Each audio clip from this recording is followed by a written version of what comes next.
ନିନି ମାମା ସକାଳୁ ଉଠି ଚାय ବନେଇବେ ବୋଲି ଚାय ଡବା ଧରି ଚାରିଆଡ଼େ ବୁଣୁଛି। ମୁଁ କହିଲି ତୁ ଚାୟ ବନେଇବୁ ନା ଚାୟରେ ଗଛ ଲଗେଇବୁ, ଏମିତି ଚାରିଆଡ଼େ ବୁଣୁ। ସେ କ'ଣ ମୋ କଥା ଶୁଣିବ? ସକାଳୁ ନିନି ମାମା ଆଉ ମୁଁ ପୂଜା କରିଦେଲୁ।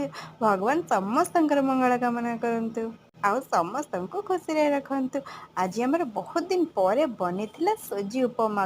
କିଛି ଦିନ ପରେ ବନେଇଲେ ଯାଇକି ଭଲ ଲାଗିବ, ଆଉ ଡେଲି ଡେଲି କ'ଣ ଭଲ ଲାଗିବ? ଆଉ ସବୁଦିନେ ସେମ୍ ଖାଇବା ତାକୁ ମଧ୍ୟ ପସନ୍ଦ ଆସୁନି। ସିଏ ବି କହୁଛି ମୋତେ ଅଲଗା ଅଲଗା କ'ଣ ବନେଇକି ଦିଅ। ଆଉ ସକାଳୁ ଖାଇବା ସରୁ ସରୁ ପୁଣି ଦ୍ୱିପହରେ ଖାଇବା ଆସିକି ପହଞ୍ଚିଯିବ। ଯେହେତୁ ବହୁତ ଗରମ ଆରମ୍ଭ ହୋଇଗଲାଣି, ସେଇଥିପାଇଁ ସବୁଦିନ ଆମର ପଖାଳ ଖାଇବାକୁ ଇଚ୍ଛା ହେଉଛି।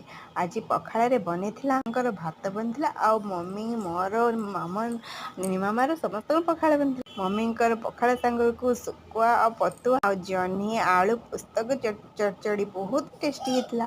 ଆଉ ନିନି ମାମା କହିଲେ ଏବେ ଚାଲ ଚାଲ ଶୋଇବାର ବାରି ଆସିଲା। ଭିଡ଼ିଓଟି ଭଲ ଲାଗିଲେ ସବସ୍କ୍ରାଇବ୍